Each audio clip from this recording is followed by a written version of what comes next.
Well, kids, welcome to another episode of Rimshots with Sean, brought to you by Barstools and Bandtalk and Renegade Records. You got to check those guys out sometimes. I'm nothing if not a cheap corporate sellout. Brand new friend here that I met through my friend Raquel. Keith Brock, all the way from Seattle. How you doing today, sir? How we doing, guys? Good. I love the East Coast West Coast hookups. You're about as far west as one can be, and I'm about as far east on the Canadian seaboard. So, what could go wrong? Rain. Well, in Seattle, that's right. Because I spent a lot of time in Vancouver, same climb, so I understand. So, my friend Raquel tells me you've got a lot of stuff on the go, and for my viewers that are just tuning into Keith Brock, why don't you tell me the name of the band for starters, and what you guys have been up to, and what you have coming out? Yeah, fantastic. So the name of the band, of course, is Keith Brock and the Kings Who Rock. And basically, the band is a collaboration of efforts from a lot of well-known artists that have been out playing in popular bands for many years. We have John Popper from Blues Traveler, who's come in and lending harmonica. We have Walfredo Reyes Jr. on drums, who's played drums for, Santana, and has been on the road with Chicago for the last 10 years. And Spike Edney from Queen on keyboards.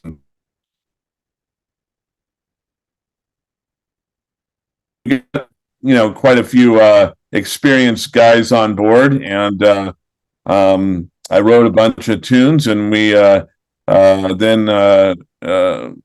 got the help of Eddie Kramer, icon producer who has produced Jimi Hendrix and Led Zeppelin and the Beatles and Kiss and everybody basically. We recorded these songs on the West Coast primarily, from Los Angeles to Seattle, Las Vegas, and then the pandemic hit and screwed everything up and kind of shelved everything for a while.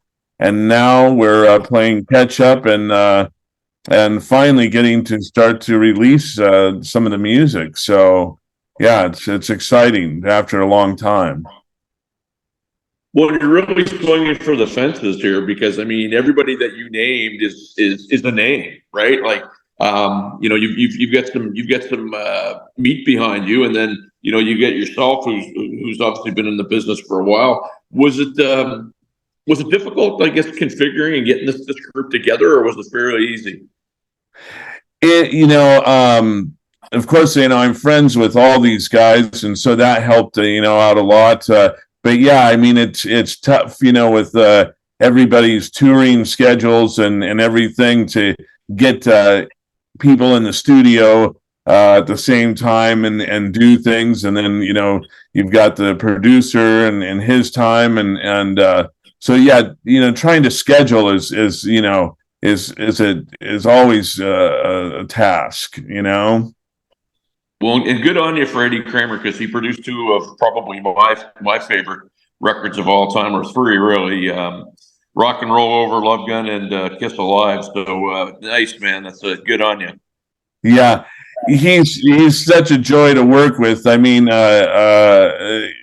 Just a really super fun cat to work with, and get his guidance, because I was thinking to myself, when I was in the vocal booth and we're about to cut vocal tracks, that wait a minute, this guy is he's been in this position with everybody from Mick Jagger to Paul McCartney and John Lennon. Excuse me. It's an intimidating position to be in. It's like but you're in good hands. So So you do your best, of course. Did you have maybe a little bit of a thought that, he's world class, and if I wasn't up to the task, he wouldn't even be here? Did you have a little bit of that calming sort of thought when you were doing it?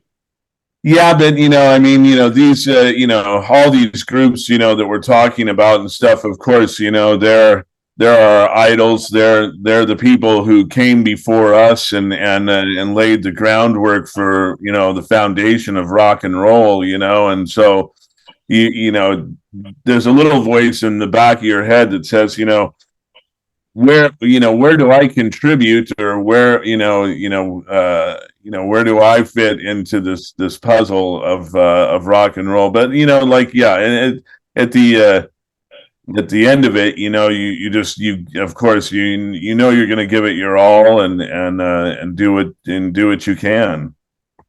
So just before we go further with your record, there's you being in Seattle, and I had the opportunity to interview Michael Desrozier from Heart, who was in Seattle as well, and one of my favorite drummers. And there's a connection between Seattle and Halifax, Nova Scotia, where I am, that you may not know of. But back in the early '90s, when all the grunge bands were getting signed, Sub Pop kind of got pushed out because some of those guys went with majors. They came out to Halifax and they started signing bands out here.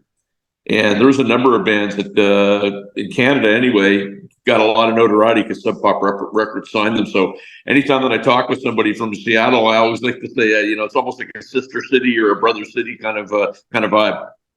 That's always exciting, right? When other cities start getting recognized for their talents and contributions to music, and it's a good thing, obviously, and that's great. So you assembled this cast of merry gentlemen and to get into the studio, and what was your process? I guess, how did you go about deciding who it was going to be? Was it something came up in a song and you heard a certain player, or was it, this is a group that's going to go in and do this for me? How did that come about? So, the concept was that I wanted I wanted the palette of rock and reggae and some blues, and to kind of it's like you're preparing a dish, some food, and you're adding different spices and things, for the flavor, and I wanted elements of these things, but I also, wanted to, create something that had its own voice, but was still, familiar to, to people's ears, that they could latch into. But it's just kind of like cooking, right? You add different elements to spice the flavor up, and I think one of those elements was, and it's just so funny that he's my neighbor here in Seattle, but John Popper from Blues Travelers, and we've been friends for a long time, and of course his musicianship and the band Blues Travelers. I love those guys. I think their musicianship is just incredible, and they're always putting out amazing stuff. So to get John to lend a hand, or rather a harmonica, to the sound of our stuff was really cool, and it added something different that is just kind of a fun element in it, and helped kind of create a cool sound. And so I'm here with Keith Brock, and we're just talking about this project that fair to say it was a COVID project, or it was a pre-COVID project that COVID kind of tumbled up a little bit, and you're rallying. Yeah, exactly. I mean, it started before COVID, and then when COVID hit, I remember the studio that we were in Orange County, at the time, was called Hybrid Studios down there, and we were in, a session, and they came in and said, "Hey, we got to shut this down. The state law now, because of COVID." And it actually took that studio out of business, and then it was a really nice studio. I mean, they had SSL consoles and tons of outboard gear and a great room, and so a lot of money invested, and it wiped them out. And so it really screwed things up, and Well, that's another topic for another day. It's good to hear that you've got things back on track, and back to John Popper. I mean, if he's your neighbor, that must be some heck of a summer block party when you guys get going. It is. We throw some pretty killer parties up here. That my place, I have 10 acres, and John and I are we're fond lovers of explosives and firearms, and so we have some pretty crazy parties up here that involve a lot of fireworks, and I mean, we get things so crazy. I mean, we have computer controlled firing stations, just like any professional fireworks company would have, and stuff, and we like to blow things up. That sounds like fun. Hopefully I'll be able to get to Seattle someday and see that firsthand. It's been a while. So your plans are to take this out on the road, I take it, and start playing it live? Well, so right now the first push is we're going to be getting out. We're going to be releasing a new song from the album every month here. And it started with this first one, 6 Days of Night, and so it's kind of a slow boat to China, getting things rolling, but we're hoping that we're going to pick up momentum here, and I mean, hopefully by summertime or fall time, because a lot of the guys are on tour and have dates booked already. So we might, wait until everybody's kind of off the road, and then get on late summer or early fall. But right now the big push is for everybody to hear the music that we've created, and so that's the mode we're in at the moment. Fantastic. So I'll ask you this, Keith. I mean, it's just purely a question that might help the viewers who are trying to do the same thing. But in terms of a strategy for getting your music out there, some people go, "We'll do full albums." Some people go, "We'll do singles." I have my opinion based upon, I guess, things that have worked for me and some friends. If I'm hearing it right, your strategy is a song a month, or a song every so often. Do you figure that's a bigger, or I guess a better strategy in this day and age, the way that music, I guess, is kind of working? Well, this is the golden question, right? I mean, how do you release music now? I definitely believe, that without a doubt, things have vastly changed from when the industry, first started, and you had, an album that you went out to a store, and you used to thumb through albums or CDs, and decide which one you were gonna purchase for the day and stuff. Well, now today, of course, we're on a whole different platform and world of listening to music. We have so excuse me, we have so many more choices with streaming music and stuff, and then we have to deal with how society has changed, and how people's attention spans are, and that definitely affects things, because you don't often get, unless people are really deep into music and particular artists, to sit down and actually listen to a full album, anymore. I do. But I'm in the world of music, and it means a lot to me. I want to hear everything from an artist and get their whole perspective on their album and stuff. So I'll do that. But I don't think that, most of the public is listening to music like that anymore.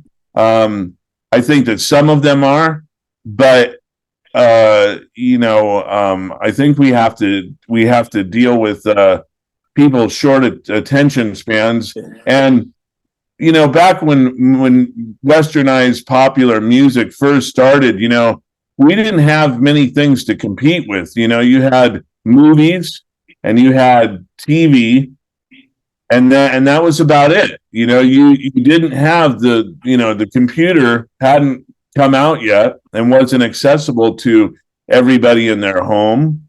And then when the computer came along, of course, and the internet was born, then everything changed, right? And so, and I think that a lot of musicians and artists are, we're it's being pioneered, right? Yep. This new phase, and we're all learning and listening to the audience and people and trying to figure out, what's best, right? What's best. But I think for now, the approach, at least for us, is releasing a song at a time, so that they can hear it for a while, and then a new song is introduced. And I think some of that gives the listener a chance to focus on some of these songs that may have been overlooked on an album. I think sometimes, if you give somebody everything at one time, it's kind of like Christmas, right? Yeah. If you had one gift to focus on at a time, you probably appreciate that gift a lot more for the time being. And then if you got something a month later, you're like, oh wow, this is even cooler. I don't know. Well, Well, and I get that because it's Christmas. Everybody used to joke around about just getting socks and underwear, and you get the video game console too, right? So you throw it all into the mix. But and you brought up something very interesting because as you were talking, I was thinking about this. The streaming piece, I guess for me, I use two. I'll give you two examples. So the first one was I got Rock and Roll Over on vinyl a couple of weeks ago, and I listened to it for the first time, cover to cover, and I couldn't believe all the things that were on certain songs that I had forgotten about. That put on the headphones and heard it with the needle cracking on the vinyl, which is great. The second thing was, and some people go, don't like that album, but Bon Jovi's "Slippery When Wet." The hits were on the first side. I like the second side, and I had the ability to listen to the second side, where you don't have that ability maybe these days because you're just trying to find the hit and download it, right?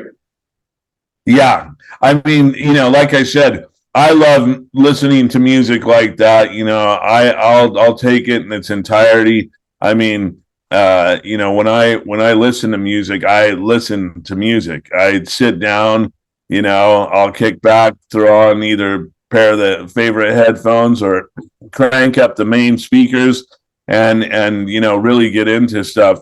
But I'm absolved in music. Music is my entire life. It always has been. So that I might be different. I think you're retro, which I am retro, and I'm not ashamed to say it. And I think it's something that's kind of, I don't want to say fallen by the wayside, but it's not as prevalent. And unfortunately, it's nice to see vinyl come back because guys like you and I that enjoy that piece of music, we can enjoy it again. Yeah. I love it, man. I just, Right on. So look, I got to be respectful of your time. I'm sure you got stuff to do, but before we go, where are my viewers going to find out about your project, about you? Where can they get more information? Yeah, so definitely you can hit the website, which is just our name, Keith Brock and the Kings Who Rock.com. You can start Love that there. name, man. Love that name. But you can also find us, of course, on Facebook under the same thing, and Instagram. And then, of course, all of our music has been released on all major, streaming platforms, from Spotify, Apple Music, Amazon, YouTube, pretty much every one of them out there, of course. And the listeners can expect, like I said, a new song a month, and that's going to lead up to April, which we're very excited about because we'll be releasing our true single called Mary Jane Farmer, and that's going to have a new video with that that's really cool, and it's a fun track, and so that'll be released on 4/20, of course, April 20th of 2024. And but we're going to be releasing one song per month for like the next 15 months at least. Love it, man. Love it. And I got your email address now, so I'd like to stay in contact with you and see how things are going.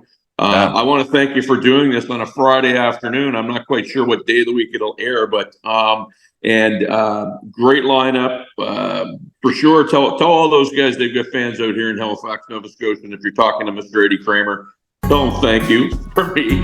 And best of luck, my friend. It was very nice to meet you. All right. Love it.